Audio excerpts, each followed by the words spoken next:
All right, so welcome back to Dapp University. So today I've got another coding tutorial for you. Okay, it's the first one I've put out in quite a while now, but we've been super busy at Dapp University working on something, really secret behind the scenes that you're going to find out about very soon. So make sure you subscribe to the channel, turn on notifications. You'll find out about that whenever it goes live. But today we're going to release another brand new coding tutorial, one of many to come in the near future. So we're going to learn how to create a full stack decentralized application, a DeFi app that actually talks to other real world blockchain apps. Because this is one of the most common questions that I get is like, hey, I can create a blockchain application, by itself, just standalone. But what happens if I want to connect it to other real world blockchain apps like Uniswap or, USDC stablecoin, something like that? Well, that's exactly what I'm going to show you how to do in this video. And this video is actually a free sample from the Blockchain Mastery program. So this is an exclusive look to see, what it's like to learn about the hottest topics like flash loans, NFTs, trading bots, DeFi, and all the essential concepts you need to know if you really want to get blockchain. So if you like the video today, then make sure you sign up with the discount link below to get monthly masterclasses, weekly updated videos, and community chat to reach out and get help. But last but not least, if you're new around here, hey, I'm Gregory, and on this channel, I turn you into a blockchain master.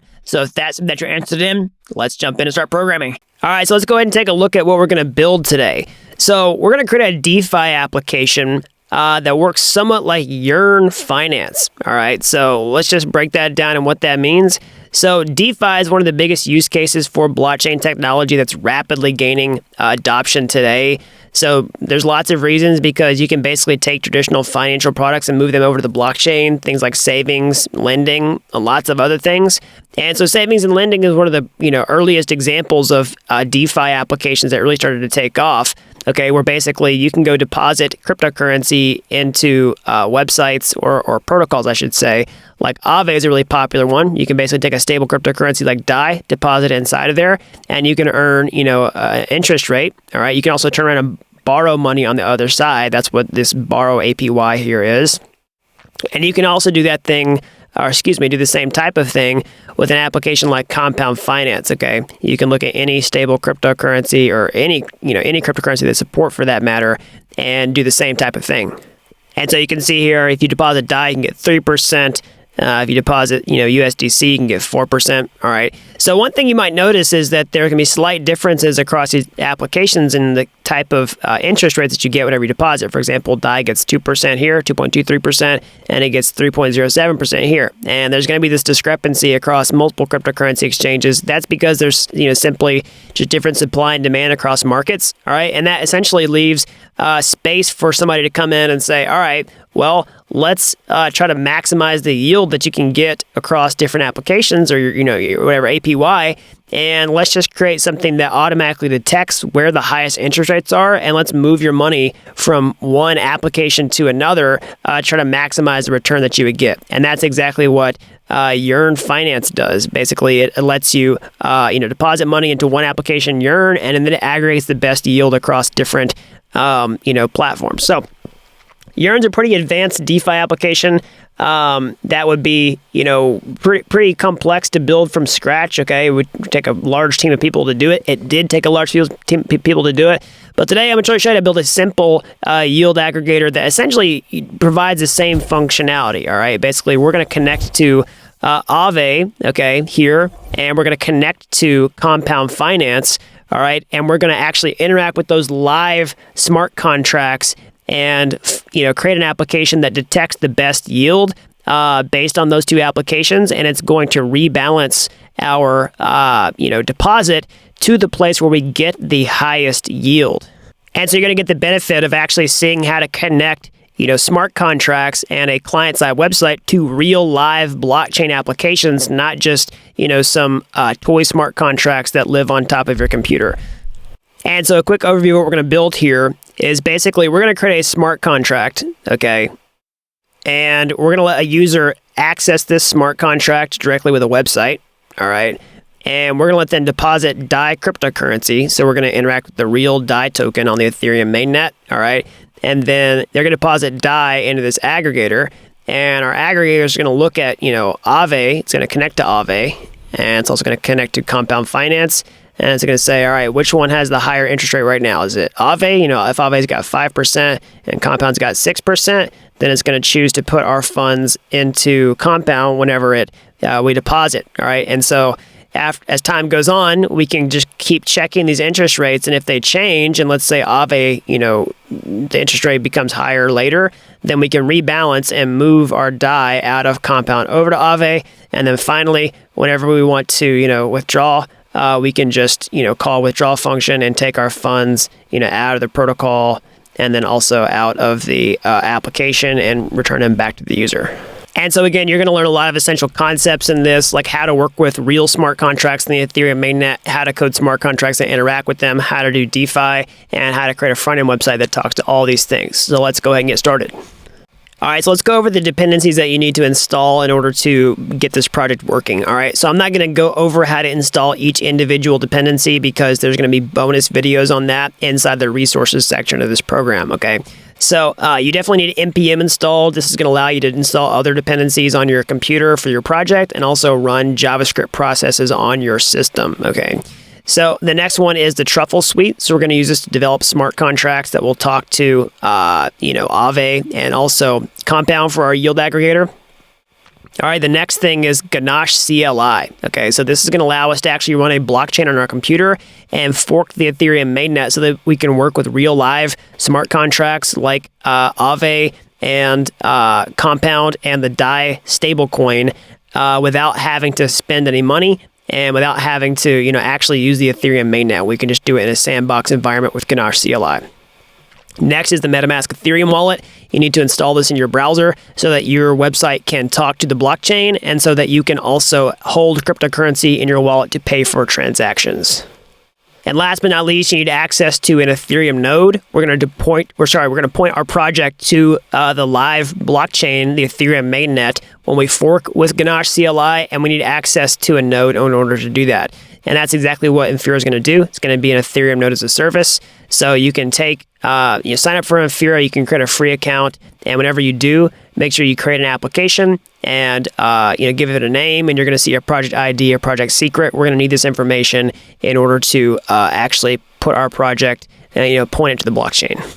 All right, so let's go ahead and start coding the project. So let's go ahead and head on over to GitHub, or if you're watching this video inside the mastery program, there should be a zip file down below where you can just download the code for this and unzip it. Or you can clone it from GitHub, all right? So you'll want to go to your terminal here and do git clone and then paste in the URL here, all right? So I've already done that. And then once you've cloned it, you want to enter into that newly created directory like this. You want to cd yield aggregator. All right, so I've already done that. You'll hit enter after that step. But now I'm inside that directory. And so the next thing we want to do is actually install the dependencies for the project with npm, which you should have installed in the dependencies section, or maybe you had it already installed on your computer. All right, so we'll do npm install. All right, I've already done this step, so I'm going to cancel it out. But you want to wait for this step to finish. You want to wait for all the dependencies to finish before you continue on to that next step. And you should see a success message. You might see some warnings on your screen, but that's okay. It's just sort of the nature of the beast at this point in time. As long as you see a success message for your install, then you should be fine. All right, so now let's go ahead and actually take our project and point it to the Ethereum mainnet. Because again, like I was saying, we actually want to create smart contracts that talk to Compound Finance and also Aave. And, we want to be able to, get the current state of these smart contracts and use them like we use them on the mainnet, but we don't want to, pay real cryptocurrency, in order to, do that. We don't want to have to, waste money while we're developing applications. And the cool thing about that is Ganache Cli is going to let us actually fork the Ethereum mainnet by pointing our node to it, okay? Pointing our project to a node, and we can get the state of all the smart contracts currently on the Ethereum mainnet. We can pretend like we're a different account and all that type of stuff. So go ahead and grab the URL for your Infura node. All right, so you can do https://main.infura.io/version3. Then your project ID, just click that copy icon here, okay? And then you're going to want to go to your terminal and do Ganache-CLI, and then do -f mainnet.infura.io. We know that link you just copied. -m, your mnemonic seed phrase. Actually, skip this part. You don't need to do the -m thing here. That's if you want to have a predictable account every single time. You don't have to do that. It keeps you from having to import things into MetaMask all the time. But let's just don't worry about it right now. But you want to unlock a specific user account. Okay, so you want to do -u, and you want to put this exact user in here. The reason why is we want to be able to actually, we want to be able to mint DAI for this account and unlock it and be able to actually act like this person on the mainnet. So go ahead and copy this, take out the -m mnemonic seed phrase, and go ahead and paste it to your terminal and start your instance. All right, so once you've done that, you should see your node running like this, or your blockchain running like this. And so you can see your available accounts and their private keys. So I'm just going to go ahead and copy this private key and import into MetaMask, all right, so that we can, start pretending like we're this account. So you want to do a couple things. You want to import this account, so go to import account, all right, and then you want to paste in the private key. So you don't want to use this private key for anything for real in the real world, especially not the ones that are in this video, because that means anybody who's watched this video could steal your money. And even like for your private keys that you use in your development server here, like don't ever use them to hold real money. Like it's just really bad practice, okay? Just in general, if you can ever see a private key in plain text, just don't even use it, unless you're generating for the first time. So let's see here. All right, so we've imported this into MetaMask. All right, but we don't see any cryptocurrency in our wallet. Well, that's because we're not pointing to Ganache yet. So you want to go here, go to the Networks tab, and then you want to basically do custom RPC. All right, add the network name. You can say Ganache CLI, it'd be localhost. And you want to put in localhost here, so 127.0.0.1, 7545. So I've already done this in a different thing, but you can put in some random number here, and it'll tell you what the appropriate chain ID is when you click save. I think it's 1337. Yeah. Okay, so anyways, I've already done these settings, but you want to save them, all right? And then whenever you've connected, you want to go to Ganache CLI, whatever you just saved. Right here, Ganache CLI. And then now, whenever you refresh the network, you should see your ETH balance here, okay? All right, so now I'm going to basically open this in my text editor. All right, so basically I've got the code here. This is a previous version I opened, but this is what you should see. All right, so let's just take a quick tour of the project. You should have your package.json file. All right, this is the file that we use to determine all the dependencies for the project. We're using Web3.js to connect to the Ethereum mainnet.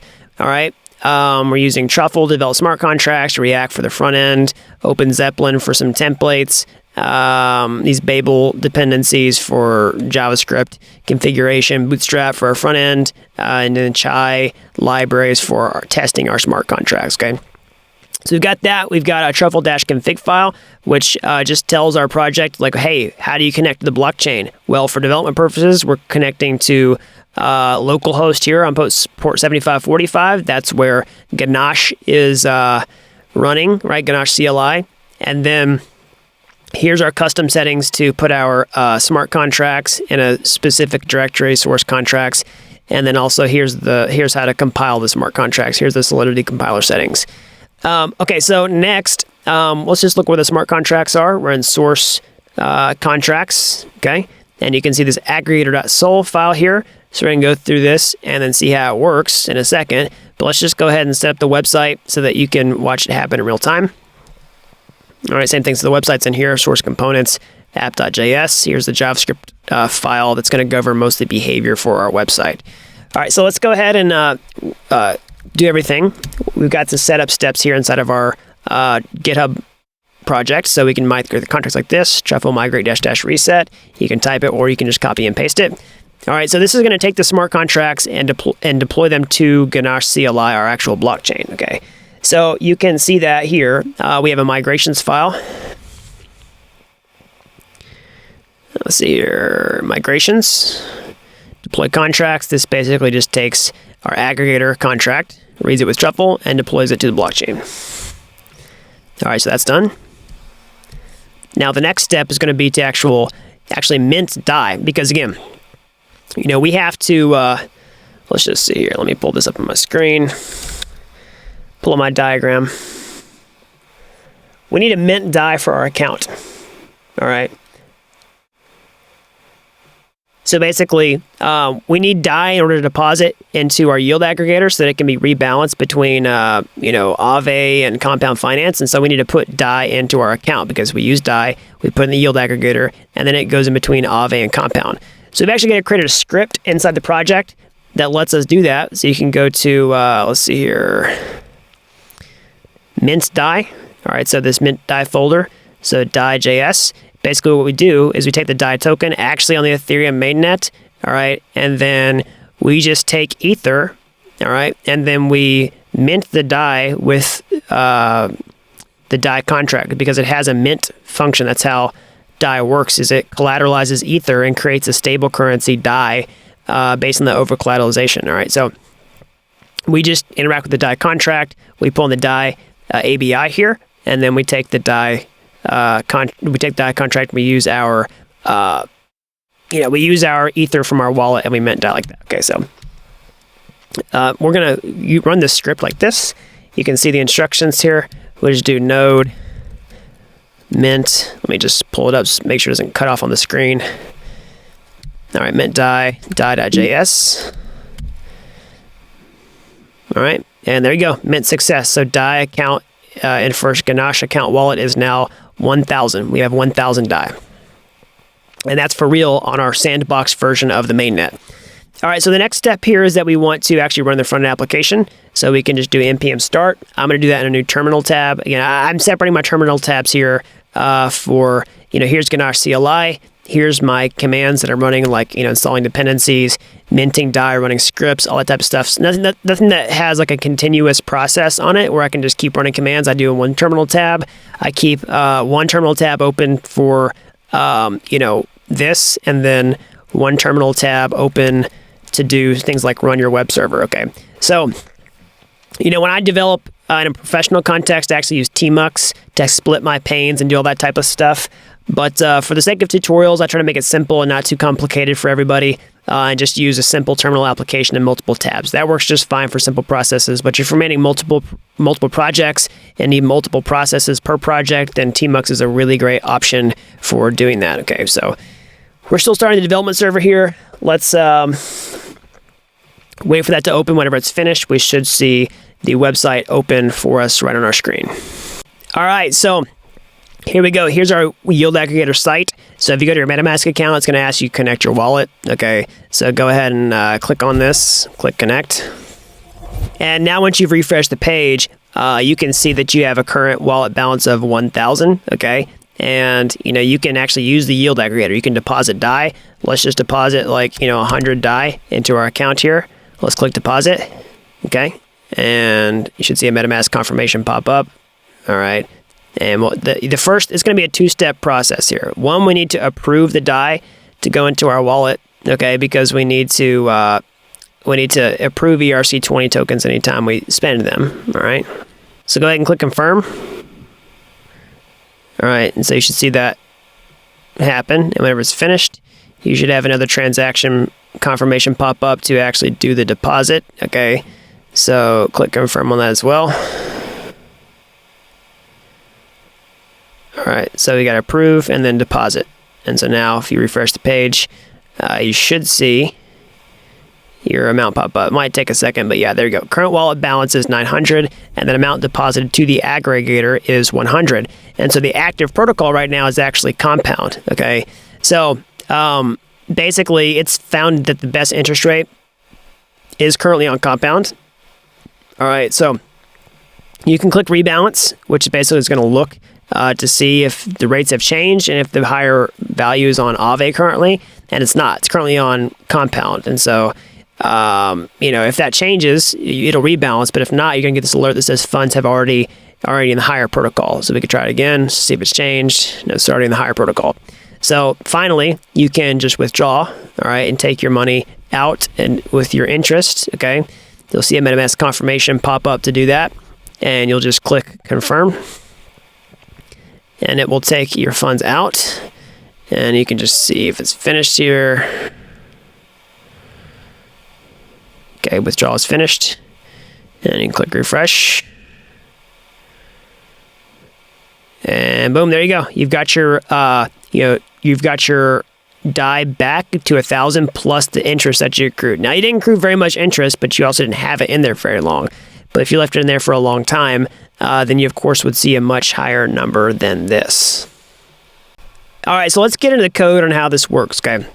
So again, not everything in this section on actually getting the code to work is going to be a step-by-step coding, as in like just write each function step-by-step. It's going to be an explanation of how this architecture works and how you can create something like this. That's the whole point of the Mastery series, is actually mastering these advanced concepts and actually learning the fundamentals of coding step-by-step is more reserved for the blockchain bootcamp. So definitely check that out if you want to learn those fundamental skills, step-by-step, okay?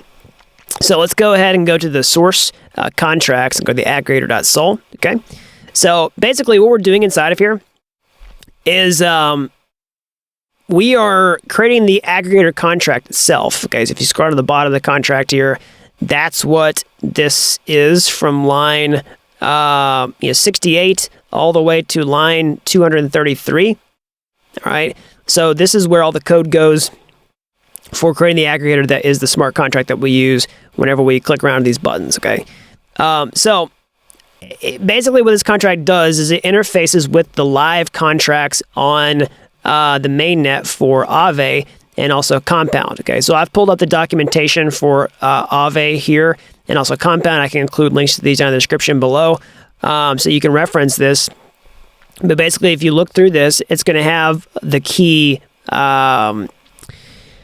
the key contracts that you're going to interface with. So for Aave, for example, we're going to use the lending pool interface. All right, so an interface is really just it's kind of like a skeleton of a smart contract, because we don't really need the internals. All we need is certain functions, okay, for the Aave contract. We don't need to know what happens inside the deposit function. The deployed smart contract, the mainnet, will take care of that. We just need to know what the interface is, like the skeleton. All right, so it's the deposit function. We just need to know that it exists, that it's external, that it takes these arguments, and that these are the data types for the arguments. Same thing with withdrawal, and then also get reserve data. All right, so for the same thing for let's see here, Compound. All right, so Compound basically, let me just pull it up here. All right.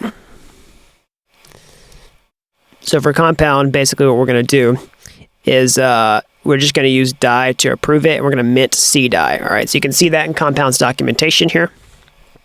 So Compound, you can see how it works. Basically, CDAI is under the C tokens tab, and so C tokens are just ERC20 tokens that represent an underlying position in Compound. So if you want to, deposit DAI into Compound Finance, you're basically just going to mint a CDAI token, and it's going to be an interest-bearing, DAI token that exists inside of Compound. So you can read about that in Compound's documentation.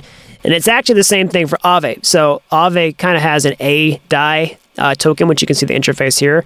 It's an interest-bearing DAI token. Now the architectures work slightly differently with Compound. You interact with CDAI directly, mint, redeem, supply, rate per block, which is basically the interest rate and the balance of. And now Aave kind of breaks it up into different things where you do, let's just find it, hold on. You use a lending pool for deposit withdrawal, and then get reserve data, and then you use the ADAI to check your balance in the protocol. So they're slightly different in their architecture, but they essentially have the same core, offering of a special token underneath. So like when you deposit, you'll see that you now have CDAI tokens in your wallet instead of DAI tokens that represent the amount that you deposited. Same thing for ADAI if you deposit into Aave. All right. And so actually in this case, it's going to be the balance of the contract, because we're depositing funds into the smart contract itself instead of directly from our wallet. So the last interface that we have here is the DAI interface itself. So we're going to use the DAI stable cryptocurrency and deposit it into the,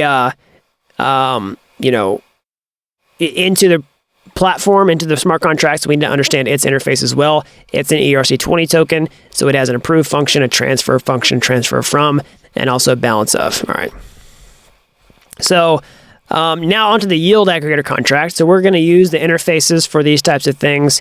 Basically, we have some settings at the top, which are some state variables, which is the name, the owner address. It's going to be an ownable smart contract, which we control. location of funds. It's going to tell you which contract, which protocol you're, let's see here, deposited to, and then the amount that you have currently deposited. Now, it actually keeps track of the real addresses for DAI on the mainnet. Same thing for CDAI, same thing for ADAI, and same thing for the Aave lending pool. So you can think about this as the DAI settings, the compound finance settings right here.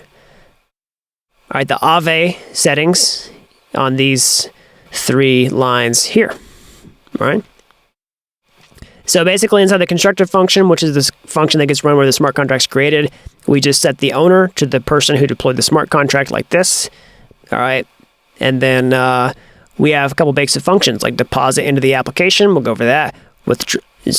Withdraw funds from the application, and then rebalance. All right. And then some abstractive functions down here. Okay. So let's start with the deposit function. So really what this does is it lets us, put money from our wallet into this smart contract aggregator itself, okay? So we call the deposit function. We, of course, have to approve the DAI before that happens, but we call deposit. It takes DAI out of our wallet, and then it determines where does it go, okay? So it does take some arguments here, the amount of DAI we want to deposit, and we're actually going to just ingest the compound APY and the Aave APY. We're going to read these from, an API on the front end, okay? The best thing to do here would be to actually do it inside the smart contract itself, but for simplicity's sake, we're going to, just ingest them. The goal here is not to build a production level application. It's to show you how this concept works, okay? So if you want to take this and as for homework, make it more advanced, then you could put these APYs directly on chain with the smart contract. But for now, we're just going to show you how the logic works. So basically, you just want to make sure that we have added a valid amount, all right? And then we want to call the rebalance function. So the rebalance function is essentially what checks where the highest balance is. All right, so we can go over that here in a minute. But it finds out where the highest balance is, and then it takes your DAI from your wallet, does transfer from, since you've approved it, and then transfers from your account, all right, to the smart contract. So after you've called this function, at this step, your DAI now belongs to the smart contracts, not in your wallet. So now that the DAI has ownership of it, we basically compare the interest rates, okay? And if it's basically, if the comp APY is higher than the Aave APY, then we deposit to compound. All right, and then it tells you where the funds are going to be.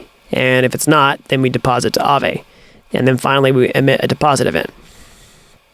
Okay, so later you can check the values and say rebalance. So basically, we can pass in the APYs. Again, you could for advanced homework check these on chain.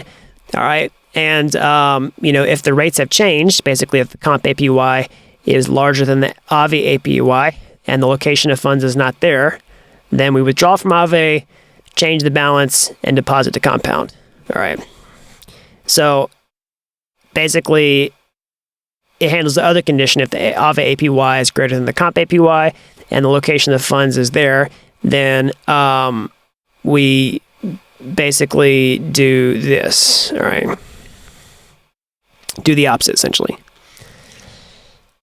Okay, so let's look at the internals here. So depositing to compound is basically just minting CDAI. All right, we just approve the tokens from this address because anytime you move funds from one account to another, approval has to happen.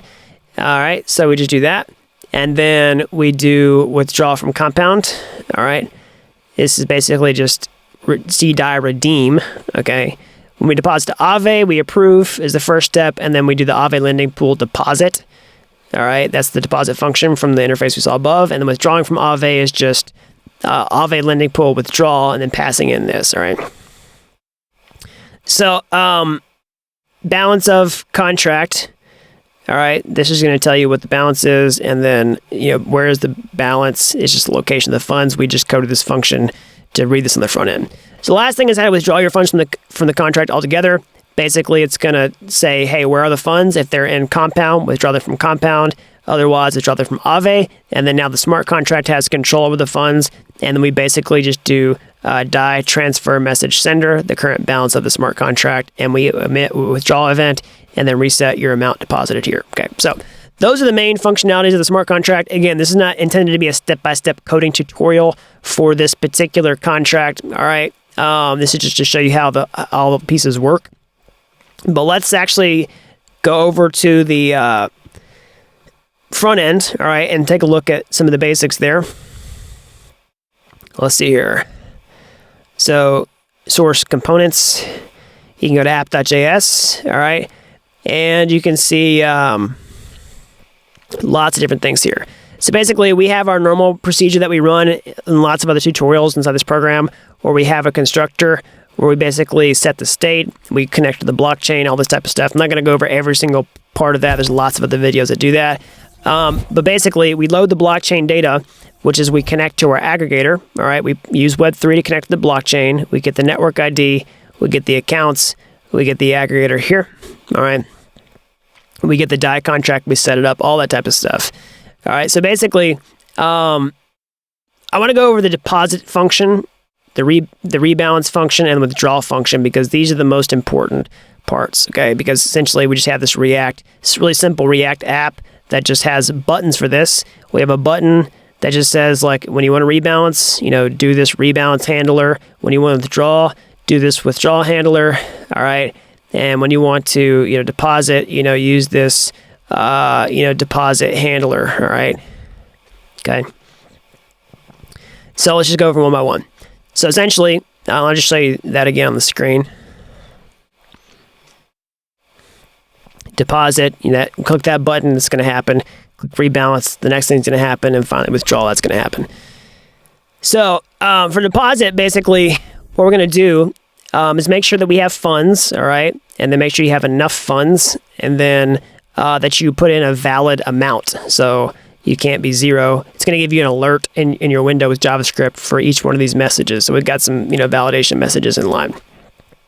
So we take the amount, and then we actually check the comp APY and the Aave APY. So we've got functions for this, all right? So we actually coded some helpers here. That's going to show you how to get those. All right, so helpers, calculate APY. So what we do here is actually, get the DAI contract, and then do, CDAI contract, and we get the supply rate per block. Okay, so again, if you wanted to do advanced homework and actually implement this on chain, you could do it. But we actually get them directly from the blockchain. Okay, and we return the APY. Same thing for Aave. We get reserve data, and then we get DAI, and then that's going to tell us the APYs. And then we get these actually from the blockchain, and we inject them into the front end application here. Again, for advanced homework, if you want to implement those in your smart contract, you definitely can. But that's what happens whenever we do DAI, whenever we do the deposit here. All right, we get those APYs, and then we just call our, let's just see here, we just call this approve method first, all right, and then whenever approval is finished, we do get the aggregator, we inject the APYs that we fetched here, click send, and it's in the contract. So same thing for with rebalance. We get the compound and Aave APYs, and then we inject those. And we also have some stops here. So basically, if they're already in the higher protocol, we'll just say, hey, they're already in the higher protocol. All right. So we just said this state aggregator methods rebalance, and then we pass them in here. And then boom, there you go. Same thing for withdrawal. Here's the withdrawal handler, and then it just returns a DAI back to your wallet. So you can play around with this. You can actually go to the front end application and do all this and witness it in real time. We can just do it again here for fun. Well, actually, I'll just let you do that again as an exercise. So that's an overview of the code, again, how it works. Again, this is not intended to be exact step-by-step coding. This is intended to be an overview of the code solution and how you would create something like this. Again, if you want more step-by-step tutorials, definitely check out the step-by-step program from start to finish on how to do that inside the Blockchain Bootcamp, and definitely show up to our next masterclass where we show you these in-depth concepts, answer your questions in real time, and a lot more. All right, so that's it. So if you like this video, make sure you smash that like button down below, subscribe to the channel if you haven't already. That really helps these videos out so that more people can learn about blockchain. And if you got a lot of value out of this video, you want to take the next step, then make sure you sign up with that discount link down below to get access to these types of videos on a weekly basis, monthly master classes on the hottest blockchain topics like NFTs, DeFi, flash loans, trading bots, and a community where you can reach out and get help. All right, so that's all I've got. And until next time, thanks for watching Dapp University.